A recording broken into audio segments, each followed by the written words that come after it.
Hello, my dear faculty members. Welcome to this episode on divine direction. And today we are going to discuss from the fifth chapter of Nehemiah. It's again a very important chapter where we are going to learn something very important as a leader that we don't miss in this area. As I was meditating on this chapter, really a lot of things were very inspiring, and I believe you will also get inspired and motivated. Many times we are so captivated, we are so attracted, or our focus is more on the external problems. We want to be very careful, we want to be protected, but sometimes there are chances that we miss the internal problems. The problems that might be slowly arising internally, which has the power to destroy the entire team. I hope you can understand that. Here, as Nehemiah and the team are building, there is a very big problem arising internally, and the outcry of the people are coming. It could have led to a big confusion and a disaster. And we are going to meditate how Nehemiah, as a leader, could foresee the problem, could understand the problem, and solve the problem in a godly manner and in a very beautiful manner. Let me just read few verses for you to understand what the problem was. Chapter 5 and the first few verses. And there was a great outcry of the people and their wives against their Jewish brethren. For there were those who said, "We, our sons, our daughters are many. Therefore let us get grain that we may eat and live." There is no food. They are struggling without food. There is hunger, poverty. There were also some who said, "We have mortgaged our lands, vineyards, and houses that we may buy grain because of the famine." For the famine, they have given their house, their vineyards, everything they have mortgaged. They were also said that we have borrowed money for the king's tax on our lands and vineyard, yet now our flesh is as the flesh of our brethren, our children as their children. Indeed, we are forcing our sons and our daughters to be slaves. And some of our daughters have been brought into slavery. It is not in our power to redeem for the men who have our lands and the vineyards from the men. So here we see the rich dominating the poor. There is a famine, there was no food, and these people, they mortgaged their vineyard, their house, finally they had to give their children as slaves for this rich people, for these nobles. And you can understand the suffering that is going inside. And how does Nehemiah responds to this? "And I became very angry. I heard their outcry and these words." See, immediate reaction that we see he's getting angry. But another verse, the next verse that you see is again interesting. "After serious thought, I rebuked the nobles, the rulers, and said to them, 'Each of you is extracting usury from his brother.' So I called a great assembly against them." Now he's calling and he's talking. But before that, let me just touch two parts there. So there is an internal problem. I remember an example which our chairman said some time back while he was teaching in some other context. So he was talking about visible enemy and invisible enemy. As a shepherd who takes care of the sheep, he has to be mindful of the visible enemy and also the invisible enemy. What is the visible enemy for a sheep? It could be a wild animal which can come and attack and kill. So a shepherd should protect the sheep from the visible enemy. But there are some invisible enemy which can be seen only when we go closer. Maybe there is a small wound. Maybe there are some small insects which is troubling the sheep. Maybe there is some kind of disease in the skin that cannot be visible from a distance. So he has to carry the sheep on his lap and he has to check the sheep, the health, the condition. If there is anything which is trying to affect, if there is any hidden wound, only then he will be able to protect the sheep properly. That's an amazing truth. So we as a leader must be mindful about the internal problems which is affecting our team, the problems which may affect them personally. See, outside a person may smile, outside the person may sound happy, but inside he may carry a lot of burden. It could be a co-worker, it could be a student, it could be any staff or faculty in this place. Are you mindful? Are you able to understand? You can only understand when you go close. And here Nehemiah goes closer, he understands the issue, and the immediate reaction is anger. Do you think anger is wrong? See, anger is not wrong. We also see once Jesus getting angry in the temple, when the temple was misused by the people. They didn't value, they did totally a wrong thing which angered Jesus. So here we see anger. There is some anger which has to happen. That emotion is needed, or else we appear to be insensitive to the problem. If you read in Ephesians chapter 4 verse 26, it talks about righteous anger. Some anger can be righteous. Although it is difficult to not get angry with people, it's a human tendency. We get angry at people. But in our anger, we should be careful that we are angry only at what they do, not at who they are. There is a lot of difference. Not at who they are, but what they do. That means you rebuke or you correct the mistake that he has done, or what they do, the thing, that event or something that happened, not the person. You understand? You don't hate that person, but you correct that person by correcting the deed that he has done. So not targeting at who they are, but what they do.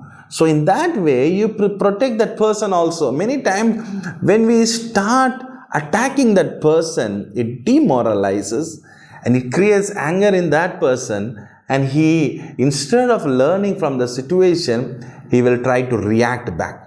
So here we see he was angry, but then we see after serious thought, I rebuke. So here the rebuking is followed by serious thought.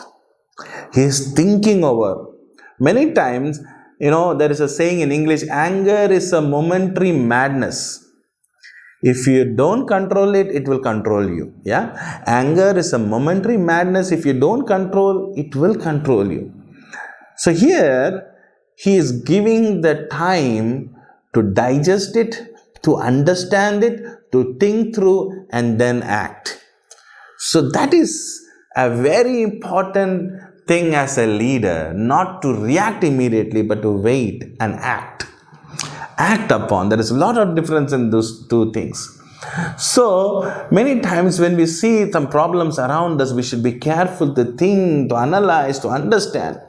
I have experienced many times by reacting, I might have many times acted on a wrong issue, on a wrong person. Instead of dealing with the other person, I would have dealt with another person who has no connection with that issue. The later, I understood this importance of thinking through, waiting, analyzing. So as a leader, we need to understand the internal problem, and we need to have the righteous anger. When we don't have anger, that means you are not even let them do whatever they want. I will just ignore it. That is again a mistake as a leader. There are two types of sin. One, sin of commission, and sin of omission. Sin of commission means you are committing adultery, murder, or talking something negative. These are sin you are committing. Sin of omission is where you are supposed to act, but you did not act. In Judges 5:23, if you read that verse, you will understand that when people fail to do what they are supposed to do, it came as a curse upon them. It is a sin. So here there are some areas where we as a leader must act, a timely act. When we don't act that, then we as a leader fail. We even commit sin when we don't act properly or timely, when we ignore it. So here he acts. This is a kind of social evil that is happening in that place during that period of time. And Nehemiah is addressing the social evil. And the following verse, then I said, verse 9, what you are doing is not good. Should you not walk in the fear of our God? See, he is diverting them to God. He is taking them to God. He is bringing them in the track. He is bringing the God's fear into them. He is addressing it spiritually. He is addressing it biblically in a godly way. A leader will try to connect them to God in a spiritual aspect. And then we say, he said, restore now to them even this day their lands, their vineyards, and goes on. And verse 12 says, so they said, we will restore it and will require nothing from them. We will do as you say. See, amazing. The people immediately obeyed what Nehemiah said. It's not easy. They are nobles, they are rulers. They have been doing it for so long time. The moment he explains, he connects them to God, he teaches that godly thing, they are coming out of the social evil. Had not Nehemiah done that, imagine, he would have made a big blunder, he would have made a big mistake, sin of omission. But because he acted, the people corrected themselves. They regretted. They came back to track. And then we see one of the reason I feel the people obeyed immediately, it's because of his credibility, because of his testimony.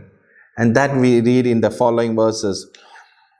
Verse 14, moreover, from the time I was appointed to be the governor in the land of Judah, from the 12th year until the 32nd year of King Artaxerxes, 12 years neither I nor my brothers ate the governor's provision.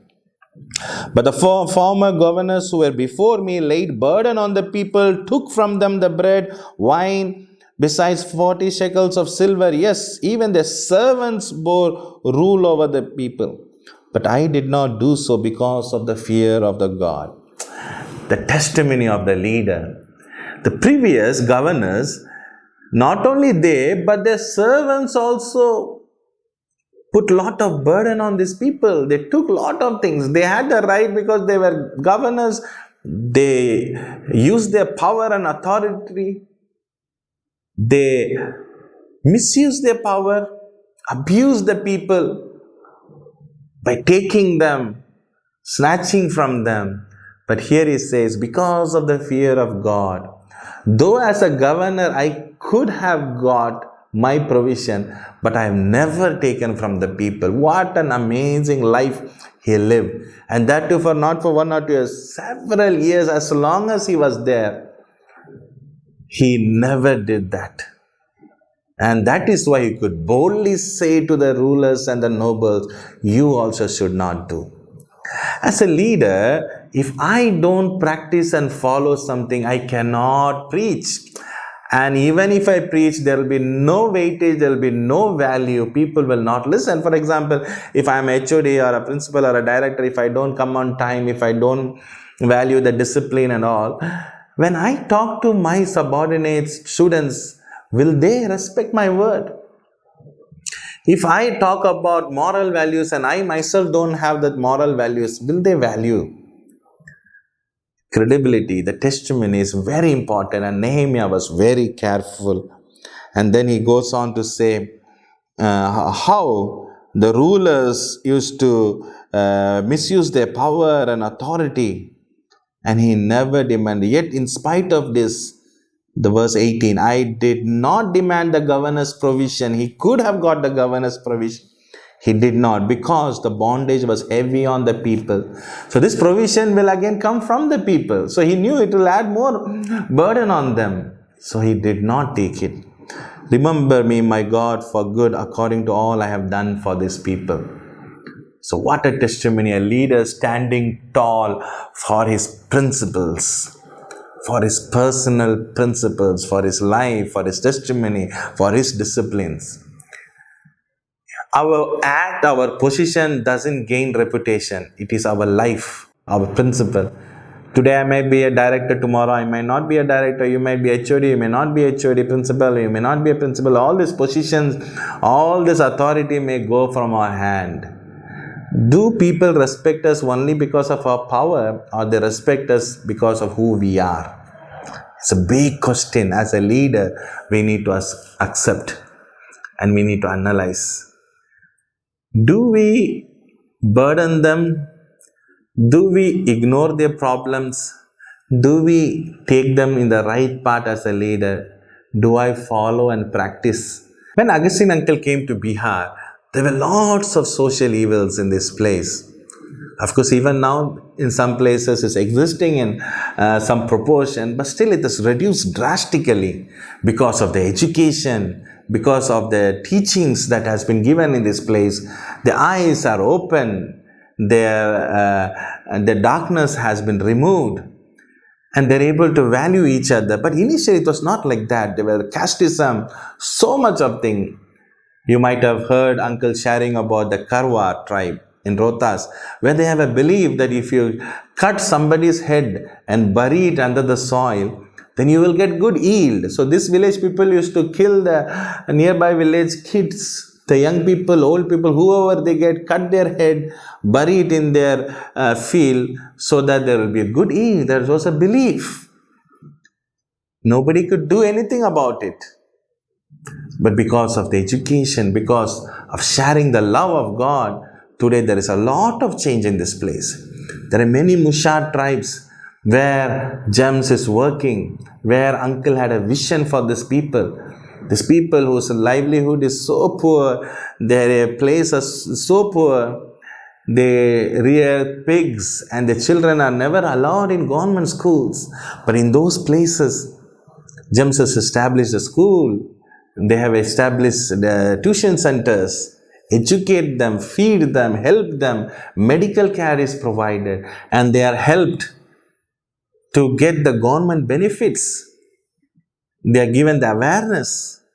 And even the students, after some point of time, they are connected with the government schools. And many are now in very good positions. They are working in good places, good companies, good government jobs. It's because a leader who understood the social evil in his place.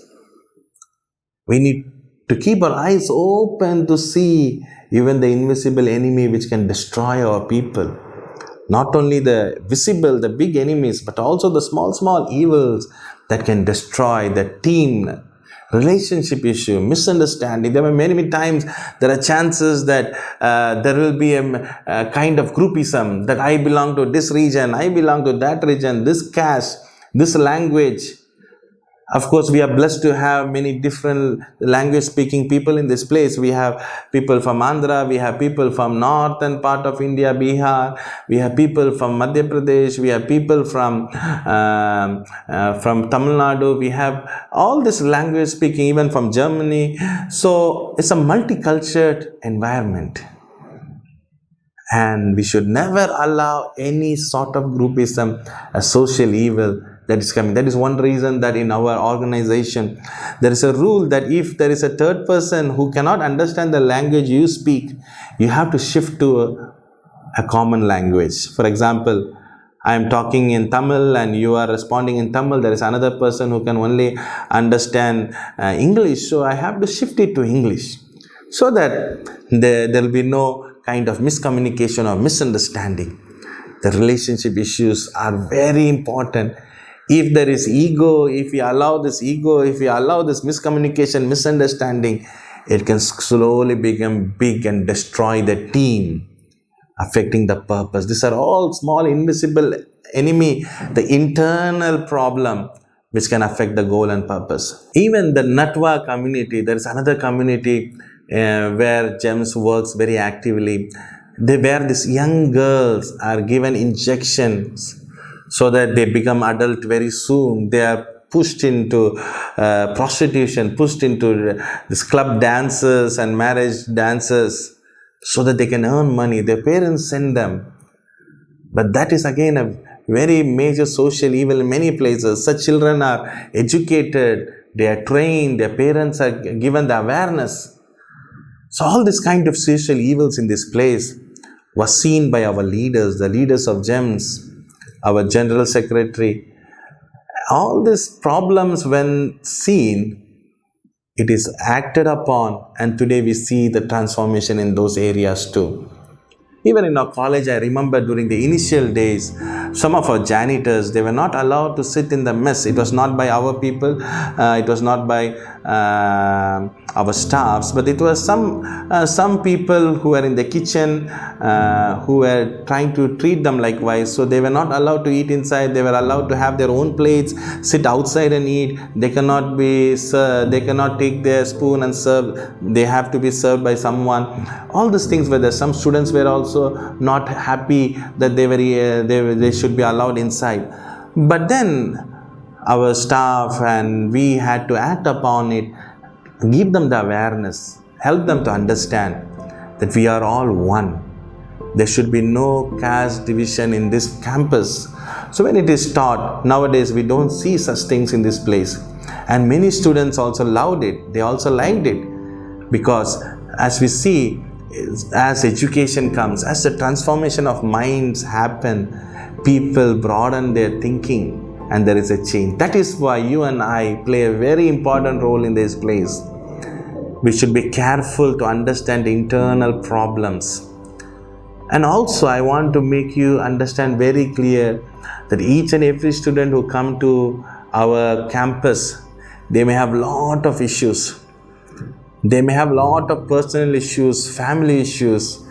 Maybe if they are not able to do their work properly, assignments properly, it's not necessary that they are not interested, they are not respecting you, but there are chances they are going through a very tough phase in their life. Maybe there is lot of problems. You need to sit with them, talk to them and help them. So that is when a teacher can become a mentor. That is when a teacher evolves to be a parent. A parental care must be given. That makes us different from any other institution. That makes you special when you are called by God, not just to do your duty as a lecturer, but to be a parent, to give the parental care, to understand. Some are into drugs, some are into different kinds of addictions, in visual addictions. You need to help them. Relationship issues, you need to help them. And also people in leadership, there might be problem in the team whom you are leading. There may be problem inside them. There might be some problem creeping, trying to bring confusion, relationship issues. If we ignore, it's a major omission which can lead to, you need to foresee, you need to understand, you need to address, you need to help. So as a Nehemiah, at times, a righteous anger is necessary. We should not overlook the problem. We need to act upon the problem. And our life should be a testimony. Our life should speak louder than our words. That is very important. Our life should speak louder than our words. Shall we pray? Father, I thank you for this beautiful day. I pray for each and every staff who are listening to this episode. I pray that you will give them the wisdom just like the Nehemiah had, Lord Father. Let them have the divine insight so that they will be led from above. Let them have this element of divine direction in all their action. As Nehemiah was directed from above in dealing this crucial issue, help all our dear faculties, HODs, principal and everyone in this place to have this grace so that they can lead efficiently. In Jesus' name we pray. Amen. Thank you so much.